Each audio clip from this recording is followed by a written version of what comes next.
যদি টিএমসির হারমাদরা টিএমসি নেতারা মনে করেন যে এটা চায় না, যেটা চায় যে এটা বন্ধ হোক, তাহলে আমি বলবো সিপিএমের কাছে আপনারা বাইট মিডিয়াকে বলবো ওরা কি এর বিরুদ্ধে আছেন, এর পক্ষে আছে, ক্লিয়ার স্টেটমেন্ট দিক। আমরা চাই না, we do not want to open this মানে লেদার্স অ্যাক্টিভিটি। চামড়াপট্টি এত বিচ্ছিরি গন্ধ করে আমরা এখানে টিকতে পারি না। তারপরে আমাদের যে চামড়াপট্টি আছে ওই বিষয় নিয়ে কালকে আমরা আন্দোলন করি।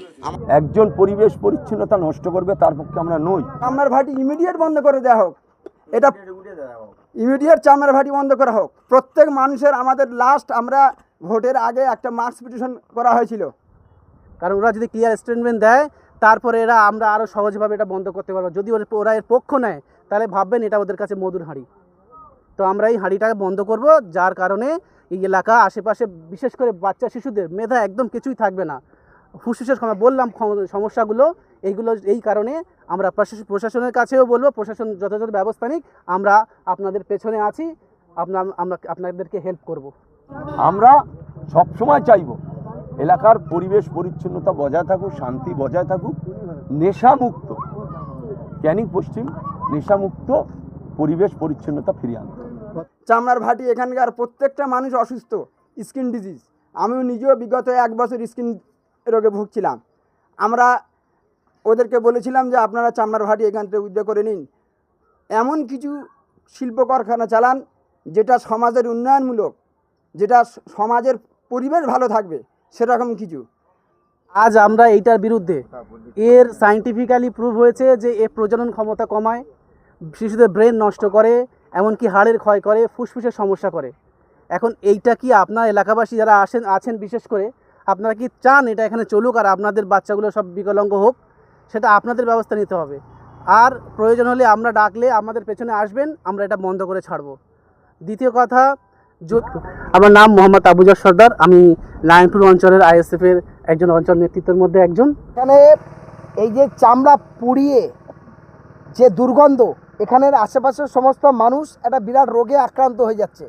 একটা এত বাজে দুর্গন্ধ যে একটা বাচ্চা গেলে তার শ্বাসকষ্টের পরিস্থিতি তৈরি হচ্ছে এবং টিবি রোগ হয়ে যেতে পারে, তার লিভার খারাপ হয়ে যেতে পারে, আশেপাশে কোনো বাড়ি টিকতে পারছে না, এত দুর্গন্ধ। কিন্তু এই দুর্গন্ধের বিরুদ্ধে এখানকার মানুষেরা যারা লিখিত কমপ্লেন করেছিল, সেই কমপ্লেন প্রচণ্ড গন্ধ, কথা বলা খুব মুশকিল হচ্ছে। আপনারা এপারে দেখুন, তারা একটু দেখাই, এই যে চামড়াগুলো পচছে, এই পচা কত দুর্গন্ধ, এই সমস্ত জ্বালালে কি দুর্গন্ধ, এর কোনো অনুমতি নেই, সম্পূর্ণ আনলিগালি ভাবে করছে। তার কারণে আমরা বলি যে দেখো এরকম গন্ধ বার হচ্ছে, কিছু গন্ধ বার কোনো কিছু মানে কোনো দিক দিয়ে আমাদের বাড়ির বাচ্চারা ভালোভাবে খেতে পারে না, এত গন্ধ এত ধোঁয়া আসছে।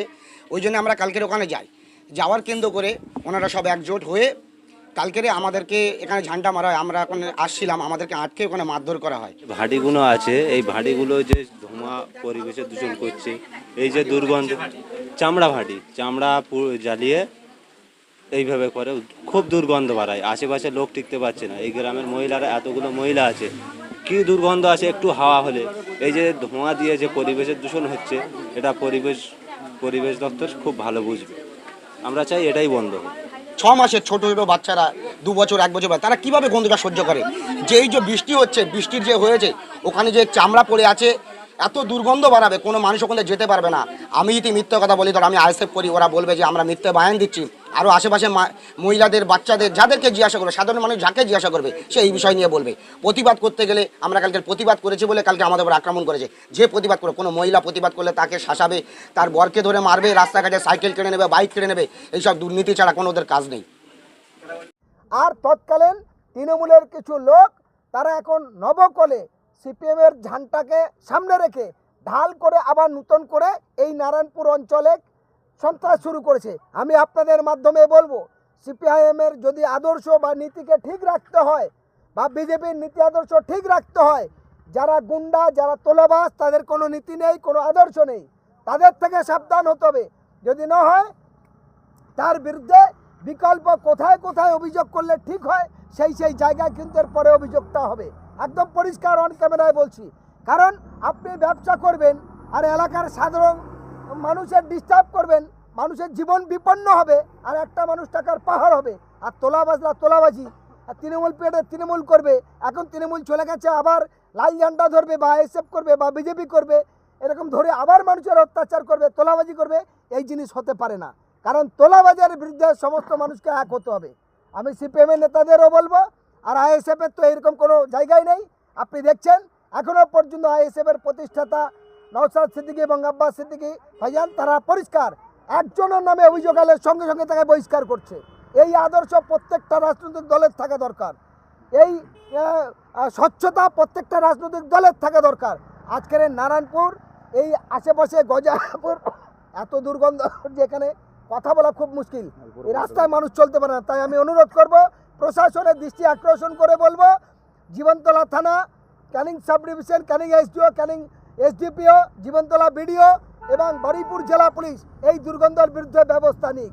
তার সাথে সাথে যত হিরোইন ব্যবসা আছে, পাতা ব্যবসা আছে, ট্যাবলেট ব্যবসা আছে, তাদের বিরুদ্ধে আইনগত ব্যবস্থা নিক। আমরা জোরালোভাবে আপনাদের ক্যামেরার মাধ্যমে আবেদন রাখছি।